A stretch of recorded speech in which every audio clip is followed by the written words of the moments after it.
So hello, कैसे हैं आप सब? उम्मीद करते हैं आप सब बहुत अच्छे होंगे। तो हम सब फिर से आ चुके हैं आप सबके अपने चैनल अभी अपडेट पे। जी हाँ, आज हम आपसे बात करेंगे फिर से एक बार यूजीसी एनटीए नेट की very important unit number 9 as you all know, जो है आपका पीपल डेवलपमेंट एंड इन्वायरमेंट का। आगे बढ़े उससे पहले अगर आप चैनल पे फर्स्ट टाइम विजिट कर रहे हैं तो आप अपने चैनल अभी अपडेट को तुरंत ही सब्सक्राइब कर दीजिएगा।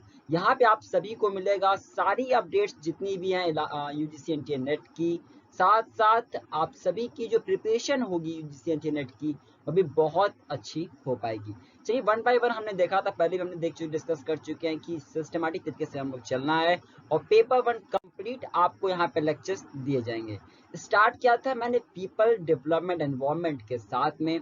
सो आगे बढ़ने से पहले आप चैनल को जरूर सब्सक्राइब कर लीजिएगा। चलिए बात करते हैं आपसे, कंप्लीट पेपर वन डिस्कशन होगा आप सभी का यहाँ पे वेरी फ्री ऑफ कॉस्ट में, ठीक है ना। ये सिलेबस था, आप सभी देख चुके हैं और ये आज अपनी इसकी क्लास नंबर 4th होगी, ठीक है ना। ऑलरेडी हम लोगों ने इस यूनिट 9 में 3 क्लासेस कवर कर लिया था। आज समय है 4th क्लास को करने का, ये सब उन्होंने कवर कर लिया था। तो चलिए चलते हैं अपने 4th क्लास की स्लाइड पे। आज हम सभी सीखेंगे एटमॉस्फेयर क्या होता है और भी बहुत कुछ आज सीखेंगे। साथ साथ आज हम सभी सीखेंगे मिलेनियम डेवलपमेंट गोल यानी MDG के बारे में भी। So let's begin.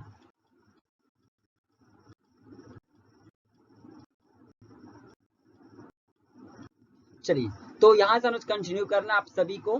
टॉपिक है अपना एटमॉस्फेयर। एटमॉस्फेयर क्या होता है, ठीक है, समझते हैं। देखिए, अगर हम बात करें एटमॉस्फेयर का ना, तो आपका ओशियन है, ठीक है। तो ओशियन की जो बॉटम यानी ओशियन के नीचे, अगर मैं ओशियन बात करूं तो ओशियन के नीचे आपका, ठीक है, एक तरह के कहिए आपका एक इनविजिबल जो दिखता नहीं हमें ना, उस वहां पे कुछ गैसेस प्रेजेंट है, ठीक है ना। यानी अगर मैं कहूँ ओशियन है, ओशियन के बॉटम में, ओशियन के बॉटम में कुछ इनविजिबल गैसेस हैं, ठीक है। वो जो गैसेस है ना, ये गैसेस हमारे प्लैनेट को कवर की हुई हैं, ठीक है। और जो ये गैसेस हैं इन्हीं को हम सभी कहते हैं एटमॉस्फेयर। क्या बोलते हैं? एटमॉस्फेयर बोलते हैं। Is it clear? Fine sir. मैं फिर से रिपीट करता हूँ, अपना ओशियन है, ठीक है ना। ओशियन के बॉटम में अगर हम बात करें तो बॉटम में कुछ गैसेस हैं जो इनविजिबल होती हैं, जो हमारे अर्थ को, जो हमारे प्लैनेट को कहिए आप, सराउंड करती हैं, कवर करती हैं, ठीक है। अगर हम इन्हें क्या कहेंगे तो इन्हें हम लोग कहते हैं एटमॉस्फेयर। रीड करते हैं, बेटर आपको समझ में आएगा कि क्या मैं आपको बताना चाहता हूँ, ठीक है ना। रीड करते हैं यहाँ पे, देखिएगा यहाँ पे, we live at the bottom of the invisible ocean. We live at the bottom of an invisible ocean called the atmosphere. यानी क्लियर होगा आपको? जो अपना ओशियन है, ओशियन की अगर मैं बात करूं बॉटम में जो पड़ता है ना अपना ना, ये क्या अपना एटमॉस्फेयर होता है, ठीक है ना। और वो क्या करता है, जो गैसेस क्या कर रहे हैं, तो जो गैसेस है हमारे प्लैनेट क्या कर रहे हैं, गैसेस हमारे प्लैनेट को क्या करते हैं, सराउंड करते हैं, ठीक है, फाइन सर। अब कुछ परसेंटेज ध्यान रखिएगा, इंपॉर्टेंट है। अगर मैं एयर की बात करूं तो एयर में कुछ परसेंटेज आप सभी को पता होना चाहिए कि आखिर जो एयर, जो अपना जो हवा होता है ना, उसमें क्या कंपोजिशन है, क्योंकि कंपोजिशन से क्वेश्चन एग्जामिनेशन में अक्सर यानी मैक्सिमम टाइम्स पूछे जाते हैं, ठीक है। तो मिस्टेक ना हो उसे ध्यान रखिएगा। कुछ कंपोजिशन एयर का क्या होता है, ठीक है, मैं आपको बता देता हूँ कि क्या कंपोजिशन एयर का। अगर हम बात करें एयर होना है तो एयर में क्या क्या चीजें मिले हुए हैं और क्या कितने परसेंट होते हैं, ठीक है ना। लिख लीजिएगा आप सभी। अगर मैं बात करूं एयर के अंदर में सबसे ज्यादा क्या है, सबसे ज्यादा एयर में सबसे ज्यादा क्या अपना, एयर में सबसे ज्यादा अपना नाइट्रोजन क्या है, सबसे ज्यादा आपका नाइट्रोजन है। नाइट्रोजन कितना है आपका, नाइट्रोजन कितना आपका, तो जो नाइट्रोजन प्रेजेंट है आपका ना, ये है 78 पॉइंट, ध्यान रखिएगा, 78.09, कितना, 78.09% जो आपका प्रेजेंट है ना एयर में, वो क्या आपका, वो आपका नाइट्रोजन प्रेजेंट है, ठीक है ना, 78.09%। ध्यान रखिएगा, इंपॉर्टेंट एग्जामिनेशन के लिए वो इसको चेंज करके पूछ सकते हैं कि क्या स्टेटमेंट, गिवन स्टेटमेंट करेक्ट है या फॉल्स है, ठीक है ना, फाइन। उसके बाद आपका नंबर 2 पे आपका आता है ऑक्सीजन, फिर आपका आता है ऑक्सीजन। ऑक्सीजन कितना है, अगर हम ऑक्सीजन की बात करें तो ऑक्सीजन है 20.95, कितना है, ऑक्सीजन आपका प्रेजेंट है 20.95, ध्यान रखिएगा। तो ऑक्सीजन कितना आपका, ऑक्सीजन आपका प्रेजेंट है 20.95%, ठीक है, फाइन से। फिर आपका थर्ड नंबर पे क्या आता है, फिर आपका आता है यहाँ पे अर्गन। ध्यान रखिएगा अर्गन कितना अपना, अगर अपना अर्गन की बात करें तो अर्गन अपना है 0.93%। कितना है अर्गन है आपका 0.93%। ये क्या आपका, ये आपका अर्गन प्रेजेंट है। अगर एयर की बात करें तो 0.93% आपका, ठीक है।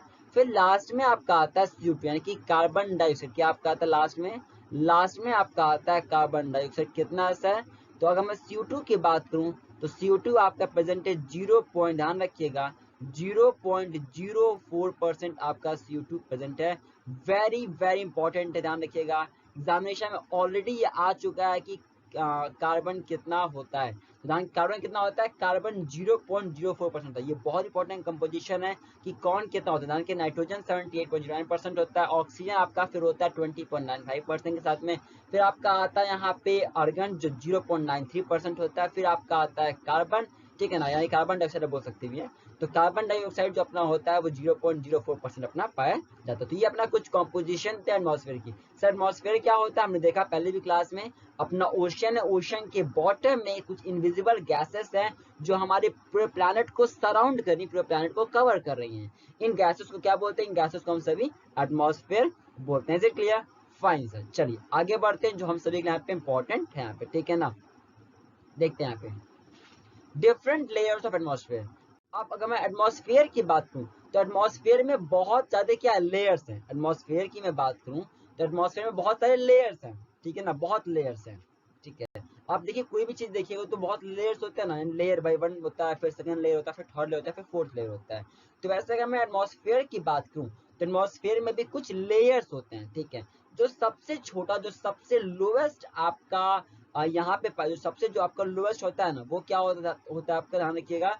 जो सबसे लोएस्ट लेयर आपका होता है वो आपका होता है ट्रोपोस्फेयर। क्या होता है, ट्रोपोस्फेयर। तो ट्रोपोस्फेयर क्या, आपका ध्यान रखिएगा, troposphere is the lowest layer of atmosphere. Troposphere क्या है, सबसे लोएस्ट लेयर है एटमॉस्फेयर की अगर हम बात करें तो, ठीक है ना। क्या कंटेन करता है, ध्यान रखिएगा। तो जो ट्रोपोस्फेयर है ना आपका, ये जो आपके अर्थ यानी जितना भी अर्थ पे एयर है, जितना भी अर्थ पे हवा प्रेजेंट है, उसका फोर्थ फिफ्थ पार्ट, कितना, उसका फोर्थ फिफ्थ पार्ट जो है ना, ये आपका ट्रोपोस्फेयर कंटेन करता है। यानी लेट अस अज्यूम करते हैं कि मान लीजिए 500 तक का कुछ अमाउंट प्रेजेंट है एयर का हमारे यहाँ पे, मान चलिए अपना यहाँ पे एयर प्रेजेंट है, ठीक है ना।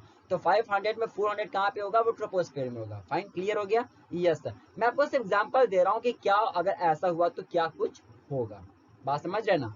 फाइन सर, तो क्या होता है, हमने देखा ट्रोपोस्फेयर लोएस्ट होता है। ध्यान रखिएगा कितना कंटेन करता है, तो एयर जो भी प्रेजेंट होता है, उस जितने भी एयर प्रेजेंट होते हैं उसका 4/5 पार्ट आपका अर्थ के एयर का ट्रोपोस्फेयर कंटेन करता है। और इसकी हाइट कहाँ तक, ध्यान समझिएगा, जो इसकी हाइट है ना वो इक्वेटर के 18 किलोमीटर। देखिए अगर मैं इक्वेटर की बात करूं तो इक्वेटर में 18 किलोमीटर तक ट्रोपोस्फेयर फैला हुआ है, ठीक है। और विंटर में अगर पोल्स की बात करें, विंटर में अगर पोल्स की बात करें तो विंटर में पोल्स की अगर हम बात करें तो ट्रोपोस्फेयर हमारा 8 किलोमीटर तक फैला हुआ है। बात समझ गए आप? तो कुछ बातें ध्यान रखनी है, इसके अलावा कुछ भी ध्यान नहीं रखना आपको, ठीक है ना। अब एक बात और ध्यान रखिएगा, ये जो अपना ट्रोपोस्फेयर है ना, ये बहुत इंपॉर्टेंट है। किस लिए इंपॉर्टेंट है, तो जैसे जो अपना देखा आप लोगों को जेट स्ट्रीम्स हो गया, ठीक है ना, ये सब अपना यहीं पे होते हैं, ठीक है ना। जो अपना एरोप्लेन फ्लाइट करता है, जो अपना एरोप्लेन उड़ता है ना, ये कहाँ उड़ता है, तो अपना एरोप्लेन इसी के अंदर में अपना फ्लाई करता है, ध्यान रखिएगा, ठीक है ना। अपना जो एरोप्लेन होता है वो इसी के अंदर में फ्लाई करता है। तो कुछ बातें ध्यान रखिएगा ट्रोपोस्फेयर से जो एग्जामिनेशन इंपॉर्टेंट है। पहला क्या, मेरे साथ बोलिएगा आप सभी, ट्रोपोस्फेयर में सबसे पहला पॉइंट इंपॉर्टेंट क्या है, तो लोवेस्ट है। नंबर 2 क्या याद रखना है कि जितने भी अर्थ पे एयर प्रेजेंट है उसका 4/5 पार्ट ट्रोपोस्फेयर में प्रेजेंट होता है। तीसरा बात क्या ध्यान रखना आपको कि जो ट्रोपोस्फेयर की जो हाइट है, जो ट्रोपोस्फेयर कहाँ तक फैला हुआ है, तो इक्वेटर के 18 किलोमीटर तक फैला हुआ है। और विंटर में पोल्स का 8 किलोमीटर 8 किलोमीटर तक फैला हुआ है, ठीक है ना। और इक्वेटर में 18 किलोमीटर तक फैला हुआ था।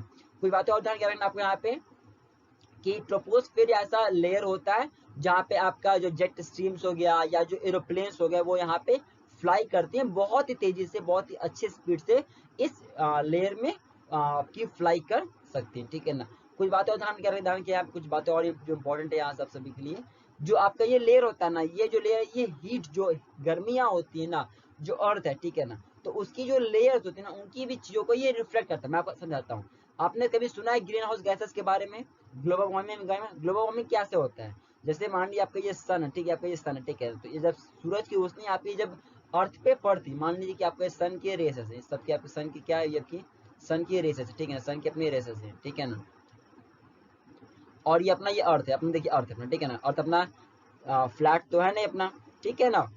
तो देखिए अपना मान लीजिए ये अर्थ की उसमें रोशनी पड़ रही है, तो क्या हुआ यहाँ पे, ये ऐसे आया, ये ऐसे आया, जो गैसेस पड़ा यहाँ पे, ठीक है।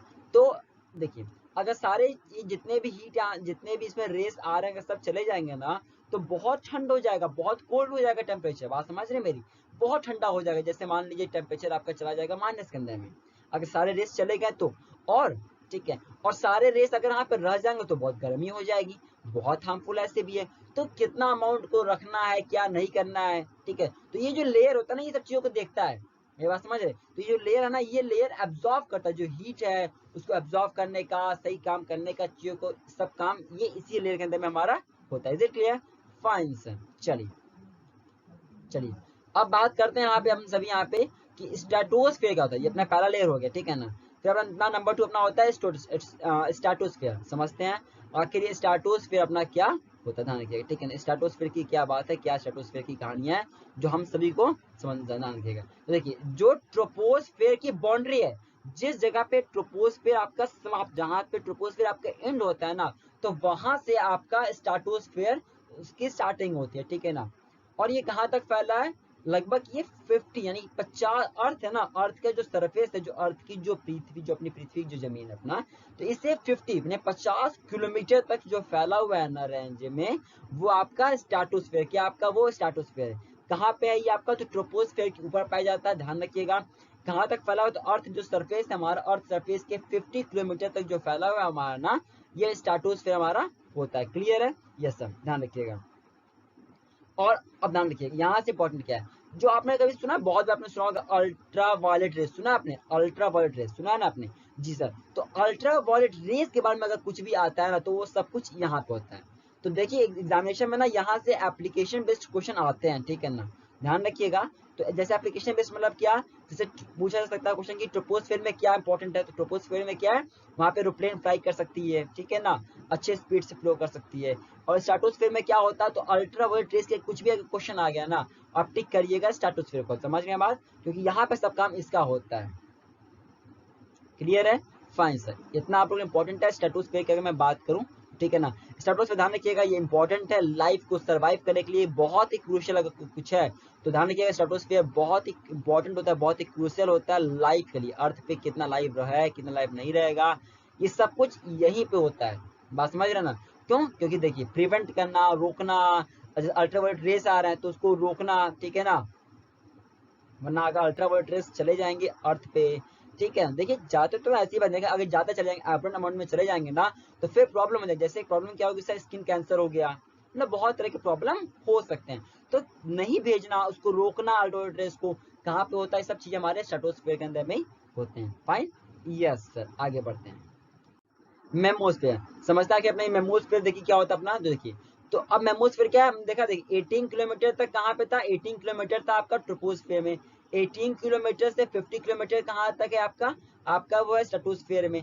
अब 50 किलोमीटर के ऊपर यानी कि 80 किलोमीटर तक, यानी 80 किलोमीटर तक बात करूं मैं आपसे, तो यहाँ पे क्या होता है, यहाँ पे आपका पाया जाता है मेमोस्फेयर। ध्यान रखिएगा, ठीक है ना। यानी कि आपने देखा कि 18 किलोमीटर तक आपका था ट्रोपोस्फेयर था, और 18 किलोमीटर के बाद, 18 किलोमीटर के बाद क्या था आपका, 18 किलोमीटर बाद क्या आपका, 18 किलोमीटर के बाद आपके यहाँ पे प्रेजेंट है, वो क्या प्रेजेंट है आपके यहाँ पे, 18 किलोमीटर के बाद क्या प्रेजेंट है आपका, स्ट्रेटोस्फीयर था, ठीक है, 50 किलोमीटर तक। और 50 किलोमीटर के ऊपर क्या है, 50 किलोमीटर के ऊपर क्या आपका मेमोस्फेयर पाया जाता है, ठीक है ना। ये कहाँ तक है, तो ये 80 किलोमीटर तक जो आपका फैला हुआ है ना अर्थ सरफेस से, वो क्या आपका, वो मेमोस्फेयर। ध्यान रखिए, ठीक है ना। मेमोस्फेयर की खासियत क्या है, मेमोस्फेयर की क्या प्रॉपर्टी समझते हैं। देखिएगा एटमॉस्फेयर की बात करूं तो ये बहुत बहुत कोल्डेस्ट होता है। आप समझिए बहुत ही कोल्डेस्ट होता है, समझिए ये -100 डिग्री सेल्सियस तक जा सकता है यहाँ पे, ठीक है ना।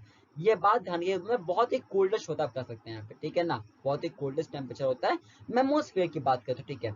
मेमोस्फेयर से इंपॉर्टेंट क्या ध्यान रखिएगा, 3 चीज ध्यान रखना है मेमोस्फेयर से आपको इंपॉर्टेंट क्या है, जो हमेशा पूरा हो सकता है, कहाँ तक फैला है, 80 किलोमीटर तक फैला हुआ है और सरफेस से, ठीक है।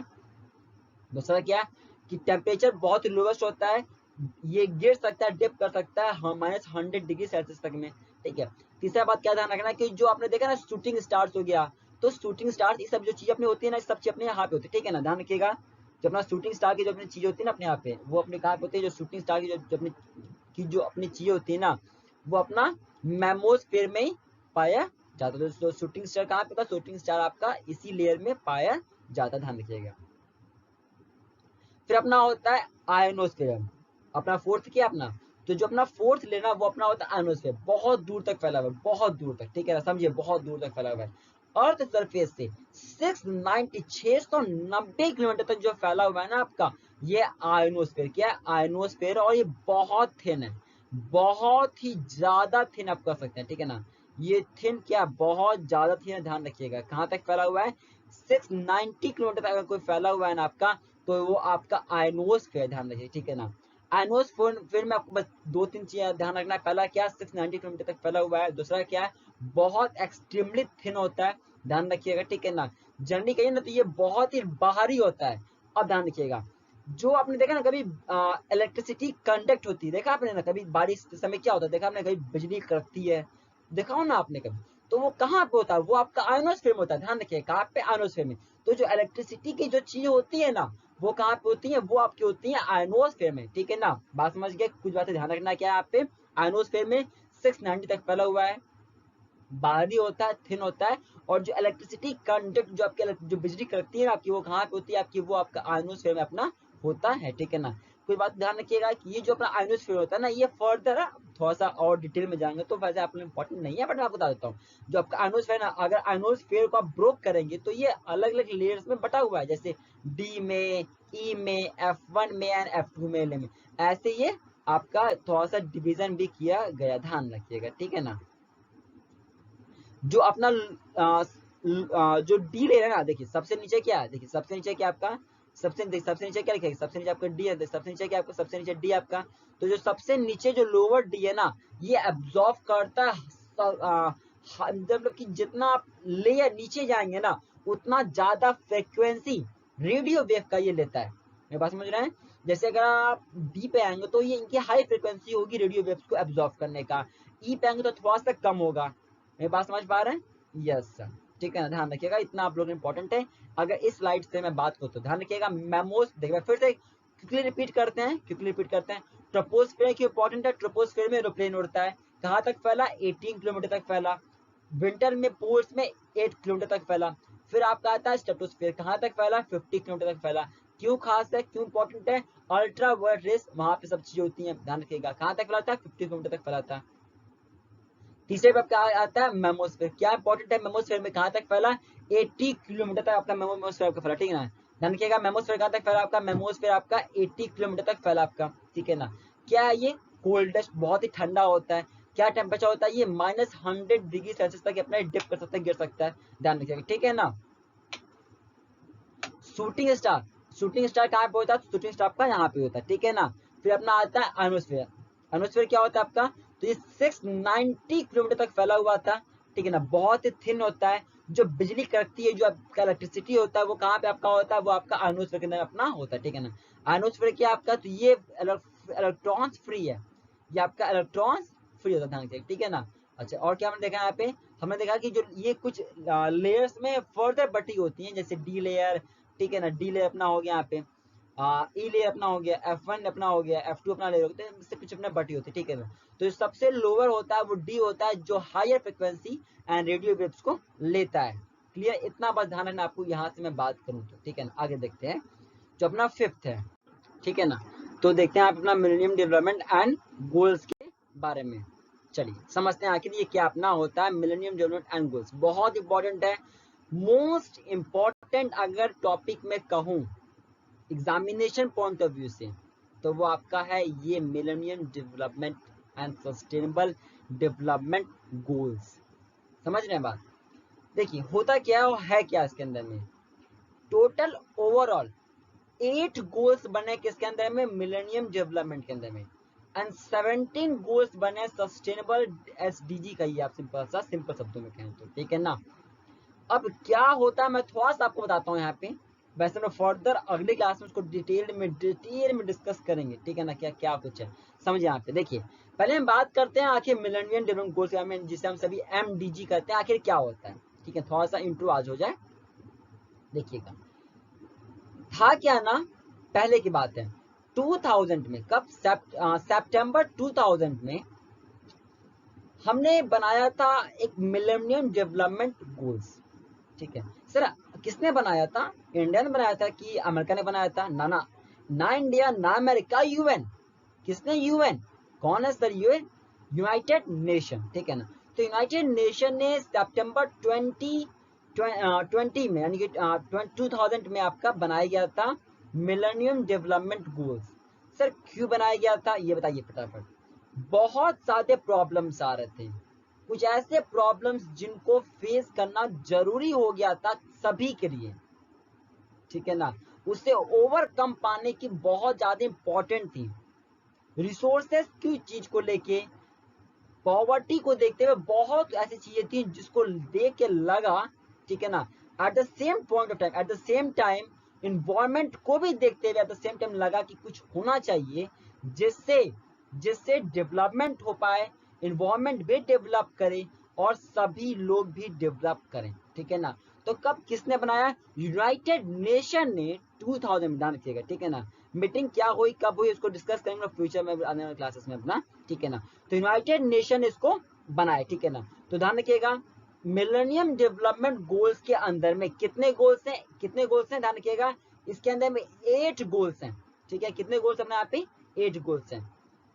सर ये बताइए इस मिलेनियम डेवलपमेंट गोल्स को इशू कौन करता है, तो इस मिलेनियम डेवलपमेंट गोल को जो इशू करते हैं ना वो है यूनाइटेड नेशन, लेकिन लेकिन जो इसको इम्प्लीमेंट करते हैं ना, इन गोल्स को अचीव करवाना, इसको जो ले आना, ये कौन करता है, तो ये करते हैं यूएनडीपी। कौन, यूनाइटेड नेशन डेवलपमेंट प्रोग्राम, कौन, यूएनडीपी। ध्यान रखिएगा very very very very important है।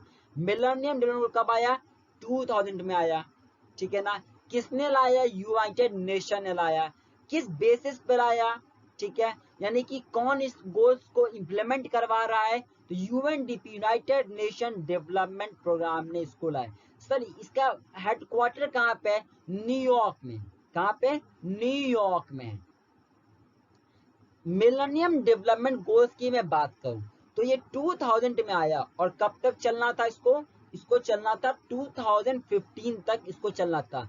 सबसे बड़ी बात ध्यान रखिएगा क्या था, मिलेनियम डेवलपमेंट गोल्स का सबसे मोस्ट इंपोर्टेंट पॉइंट क्या था कि ये जो गोल्स बनाए गए थे, ये बनाए गए थे डेवलपिंग कंट्रीज के लिए। किस लिए बनाए गए थे, ये बनाए गए थे डेवलपिंग कंट्रीज के लिए बनाए गए थे। बात समझ रहे ना। और फिर जब जानते हैं जब 2015 आया ना, तो हमने बनाया था सस्टेनेबल डेवलपमेंट गोल। डिटेल में बताऊंगा अभी अभी थोड़ा सा बस मैं आपको इंट्रो दे रहा हूँ, जैसे आपको समझ में आ जाए कि क्या होता है, ठीक है ना, फाइन। तो 2015 में क्या आया, एसडीजी, सस्टेनेबल डेवलपमेंट गोल, जिसमें 17 गोल्स थे। ये बहुत ही बड़ा है। मिलेनियम डेवलपमेंट गोल सिर्फ 8 गोल्स रखा, ठीक है ना। सस्टेनेबल 17 गोल्स रखा, ऊपर रहता है ऊपर। मिलेनियम डेवलपमेंट गोल सिर्फ डेवलपिंग के लिए काम करता था, लेकिन जो सस्टेनेबल है ना, ये दोनों के लिए काम करता है। बड़ा मीन टू से भैया कि ये डेवलपिंग के लिए भी काम करता है और डेवलप्ड के लिए भी काम करता है।